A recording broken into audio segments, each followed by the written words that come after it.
Hello, folks, and welcome again to the Toronto Humane Society, but, well, kind of only, sort of really. We had a lovely day a couple weeks ago dealing with all of the individuals there, from vets to assistants to greeters to volunteers to all of this sort of thing. And this was all brought to you by 1000 Trees Publishing, the Benjamin Project, and our favorite Lisa Browning did a fantastic job arranging all this. And the concept of the book that James is flogging above my head right now is having children get involved in their communities by writing portions of a book, publishing it, and letting that money go to get a great institution like the Toronto Humane Society. So, with no further ado, we are joined by Tegan Buckingham. And Tegan, she's sort of one of the brain behind this whole thing, right? She made sure all the trains arrived on time. She made sure all the people were in the right positions and gave us the opportunity to come down. And Tegan, first of all, I want to thank you so much for joining us. And thank you so much for the opportunity. It was so much fun getting to know your people. But Tegan, I'm going to ask you the same question I asked all of your people, that we're all so in line with their messaging. And that's probably a marketing thing. But why Toronto Humane Society? Like, you're a beautiful woman in marketing. You could be anywhere in Toronto. You're downtown Toronto. You can go anywhere and get a job doing this sort of thing. But why the Toronto Humane Society? It's a long story, really. I mean, dating back to the time I was 6, I wanted to be a vet, and it was like the only career aspiration that I had as a child and into my adulthood, really. When I was growing up, helping animals, to me and in my household, the only way to do that was to be a veterinarian. So I did all of my school, went to University of Guelph, got into the animal biology program there. And it wasn't till I ended up in animal biology that I was kind of like, maybe veterinary medicine isn't quite what I'm cut out to be. there's pieces of that I'm like, I don't know. So I ended up going into the environmental route. So I took geography, did my master's in spatial analytics on the environmental side of things, so data. Well, literally a rocket scientist. Yeah. Not quite, but yeah. And then after my first placement outside of my master's, an administrative assistant role came up at Toronto Humane Society. And I kind of was like, what a way to kind of go back into where I had originally wanted to be, which was in animal welfare. And by that time, it's like, there's this whole new way in my mind that I could sort of help animals. And when I started as an admin assistant, I guess a few months into the role, a mat leave came up in marketing and communications that I was put forward to do. And so I kind of was thrown in, if you will, to the marketing comm side of things, but learned very quickly and just fell in love. And it's been almost 10 years. I never left. Amazing. Just that, again, the marketing side of it, what you're bringing to the table, all the people that we interviewed, it's almost like this echoing of sentiment. And, I've had businesses in the past. A culture is really hard to kind of grow and foster and create a unified message. But it's one of those things that every single person that we talk to within your organization had the same messaging, from, the head veterinarian, all the way down to your tour guides, animal welfare. When James and I walked through the door, a couple, white guys from small town Peterborough, we had no idea what we were walking into in so many senses. And all of a sudden we're greeted with literally the same words in every conversation. Like, that is not an easy environment to foster. Maybe you could talk a little bit about how happy. Well, it's amazing. We were really impressed. It's really good.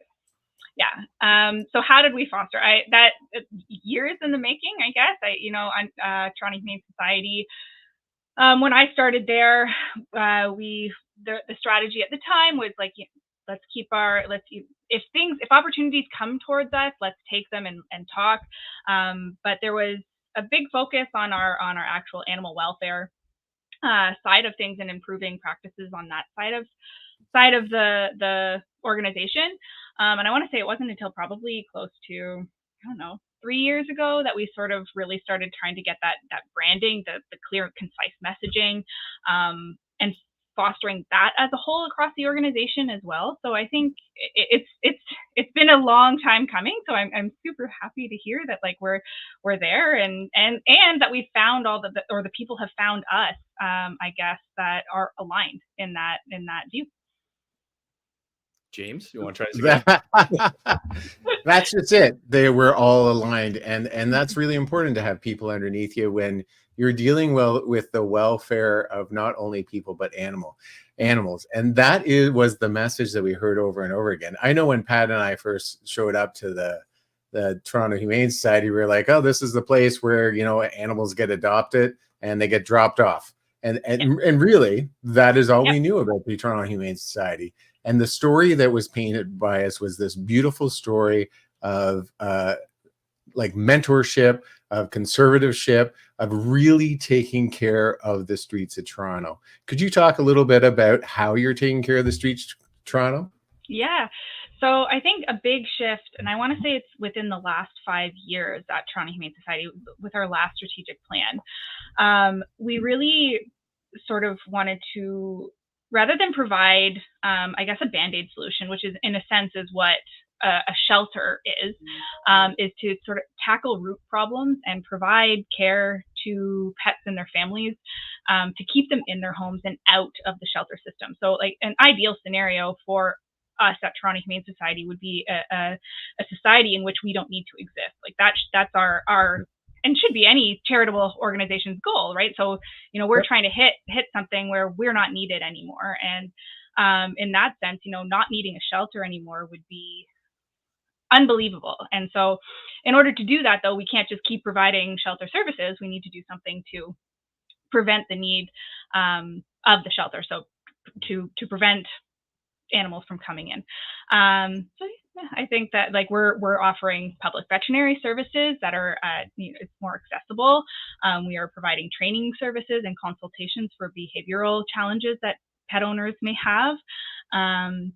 We are providing urgent foster care. So if there's temporary crises in the homes, people have an opportunity for, instead of needing to surrender their animal, they can put it into foster care for a number of months until they get the sort of feet back underneath them again.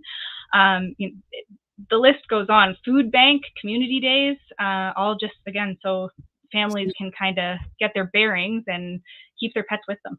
See, that was the biggest thing. Sorry, Pat. That was the biggest and most beautiful thing about it, is that there is a shame attached, I believe, to having to abandon a loved animal, because your animal becomes part of your family. I know my little guy is a big part of my family. And if you have to face abandoning your animal, there's some shame to it. But when you go to, it's more like a social service now. I can go to you and I can get aid, not only for my pet, whether he's hurt really bad and I can't afford to help him, or maybe I'm hurt really bad and I can't afford to take care of him for a little bit. Or maybe like you hit so many of those topics that are so important that allow me and my loved one to stay together, which is so important because animals are so attached. I see video after video of pets that have been abandoned to those places, and they are so distraught and so sad and so don't understand the huge transition. Yeah. There's also an aspect of homeless that you're working with now in the streets of Toronto. Could you like attach some more information about that? Yeah, so we have community pop-up clinics going out to help provide wellness care to pets that are with people who don't have or who are housing insecure. So they would do vaccines and preventative medication and things along those lines to help keep these pets healthy while they're with their loved ones. That's such an amazing aspect that I don't think anyone registers, right? Again, James and I walk in, we're like, we're going to do this. We're going to, pet some cats and play with some dogs. And immediately it was like James, reiterated there earlier, it's a social work program far more than it is this animal storage place. And my experience with some of these, pounds, as they used to be referred to, the nomenclature that I was understood, they were a dark, scary, dirty, awful, ugly place. Yeah. And you folks, your facility is gorgeous. You are right downtown Toronto. You're easily accessible. You had thousands of people walking through your doors on tours like that day that we were there. It was wild. But taking that social work aspect, so many of the people that we interviewed from your staff, that's sort of what they got into. You know, one of the girls was talking about how she was kind of a messed up kid, her exact words. And I didn't know what I wanted to do, but I always knew that I loved animals and I wanted to help people. And I was sort of able to marry the two of those at the Toronto Humane Society. But Yeah. like every other major city organization, you guys tend to be like the light on the hill. You tend to be the goal that smaller organizations aim towards. Yeah. What are you seeing in smaller communities? Maybe not quite the resources that you folks have, but what are they taking from you and implementing in smaller communities to make their communities better? I think one of the things that we're seeing is a shift in sort of the outlook on things too, and kind of along what you've mentioned already today. I think in the past there's been this negative connotation. So, like, you know, if you go to adopt, some of the animal welfare organizations are very strict on who can adopt. You know, if you don't have a fenced in backyard, you may not get to adopt, and things along those lines. But also then providing, so on the same vein, providing a place that's judgment free. So if you need to come and approach for help, I think that's something that people, you know, even with fewer resources than what we have, you're seeing that shift in mentality. You're seeing that sort of, we're not villainizing you as the pet parent for, you know, a failure. Instead, we're here to try and provide you a solution, and understand that life happens. Like, it's not cut and dry for everybody, and things happen, and sudden job loss, you know, housing insecurity, whatever happens, right? Things happen, and it's not always the fault of the person. And I think we're seeing a real shift across the industry in more judgment-free organizations. Yeah, it's a wild thing to look at from our perspective. Where, you know, coming in off the street, and again, I am not exaggerating. Thousands of people, hot summer day, lined up down and around the block to come in and visit your organization. Like, these people are just visiting, like they're popping in to see what you guys are doing. Like that day, to be honest with you, there wasn't a whole lot of animals around. It was mostly that you guys were explaining and showing the community what you do. And your facility, maybe you could talk a little bit about your facility, because that is a very unique spot. Where James and I ended up parking, you guys have a dog park in the back right downtown Toronto. Yeah. That is a very unique setup. How did that come to be? What does that management look like? It seems like it would be a heavy lift. It is quite the heavy lift. The building, I think we're going on 50 years now in that location. So obviously there's, you know, upkeep with that, and it's quite the large space. And over the time, there's been several renovations that have happened for expansion for animal care, but also trying to adjust the building. 50 years ago, the problems that we were experiencing in Toronto, for example, are not the same problems that we're experiencing today. So bringing that building along for the changes and providing updates to it, it's costly, but it's you know, it has served us well while we're here. And the dog parks, yeah, they're great. So they're on the back property. We have 4 of them. It allows us to have, you know, either multiple dogs out there, a nice place for meet and greet. So if a family is wanting to adopt a dog that has a dog or doesn't, it's a nice spot to go out and meet the future member of the family too. Also, with our location, is we're really close to walking trails that allow our staff and volunteers to take the dogs out down the trails towards the lake and things along those lines. So it's a really great location. Absolutely. That's incredible. It was a beautiful facility, well taken care of, clean. It is rare. Like, you go to Walmart, the floor is a mess, and you have animals that poop and pee a little bit, and your floor was immaculate. Like, it was clean. The walls were all freshly painted. I love the space. And I imagine, like Pat said, it would be hard because your heart is in protecting animals and now welfare. And that takes a lot of money. And so when something breaks or something has to be painted, or it would be heart-wrenching to spend, just like at your home when your furnace goes. It's heart-wrenching to buy a furnace that's not, it's going to change nothing. It's not going to make the animals' life better, right? That would be really difficult. We asked everyone in your organization, and they all came up with unique, great answers. But in the kind of marketing and development part of the organization, obviously you don't need volunteers. We talked to the leader of volunteers, and he said that there was a list of, I think, 5,000 people already that are in waiting to get into the many jobs, from like helping with behavior to helping with veterinary stuff to helping with just walking dog. It was incredible that you already have those volunteers in line for forever almost. It's wonderful. Yeah. But what is it that from a marketing and development would help you? What could people out there in Toronto, surrounding areas do to help you specifically? So from a development, I'm going to come from a development standpoint on it. Like, monthly donors are so pivotal to our organization, and I would imagine many other ones out there. Having that reliable source of income for the organization, knowing that each month you have that line of revenue coming to support what you're doing, is super valuable.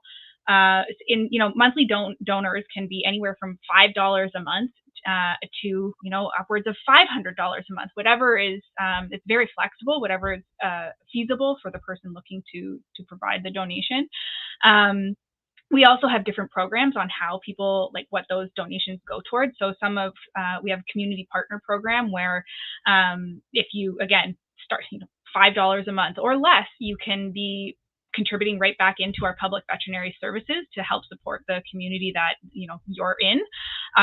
Also up to our Humane Champs program, which again starts low but can go up high for different donations, and it provides that constant source of security for our organization and for the animals and families that we're serving each month.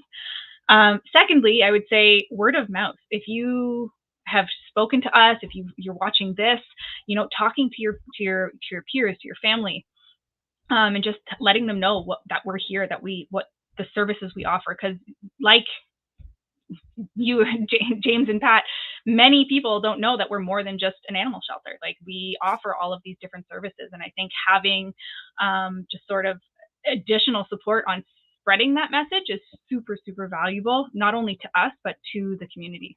And wildly privately funded. So that blew my mind. Yes. When I'm sitting there interviewing these people, I'm thinking, okay, like, the city of Toronto is throwing X number of dollars a month out of a municipal budget that is supporting this, because this is keeping cats and dogs and rats and sheep and horses off the street, really, is what it is, right? Yeah.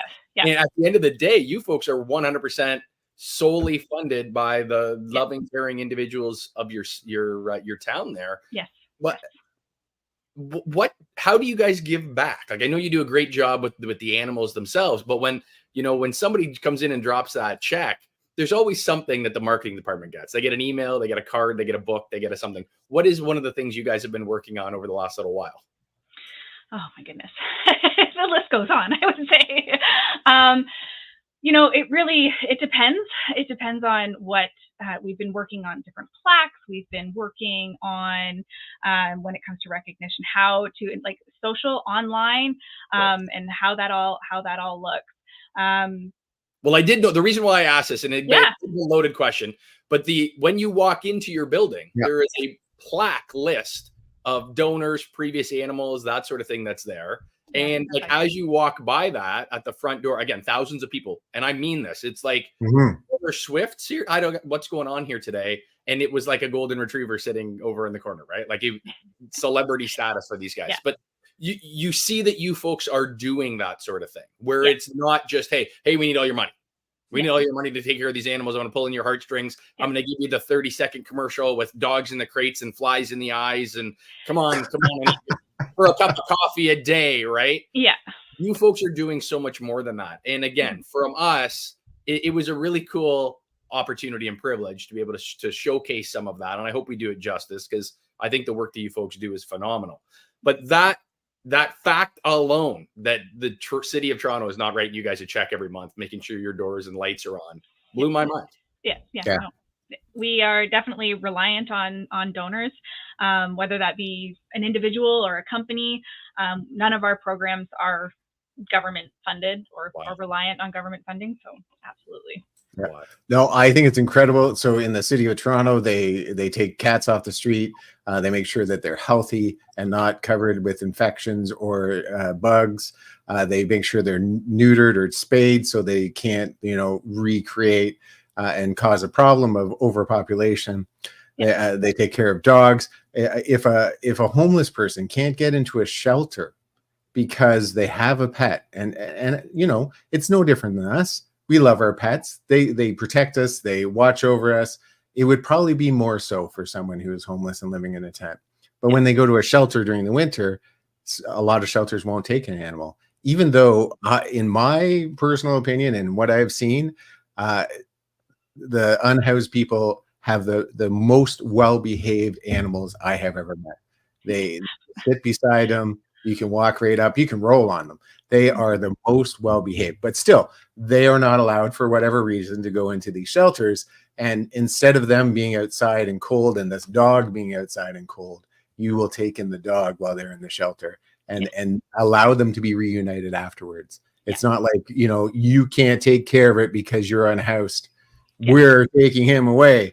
You're like, no, we're going to help you because you guys are a loving family. And I think that stuff alone is enough that is helping the city of Toronto, that everyone in Toronto should be doing this monthly payment.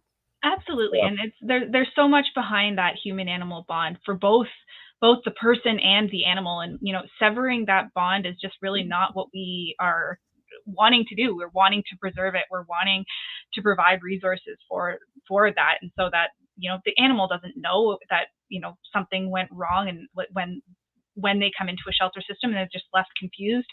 And then you're forced with trying to build a new bond for both the animal and a new human and things along those lines. So, why not support one that is already formed where the person and the pet are happy and love one another, right?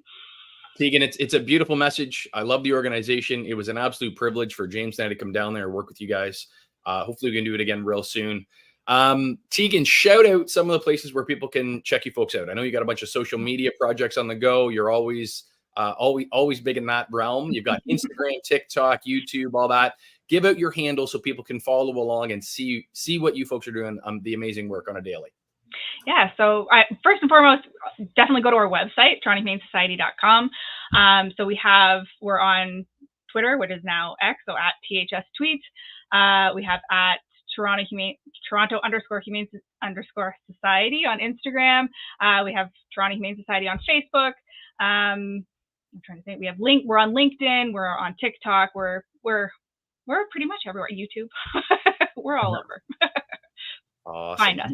Again, folks, please go ahead and check out those sources. You're going to see our beautiful faces popping up hopefully there over the next little while as our videos roll out from this project.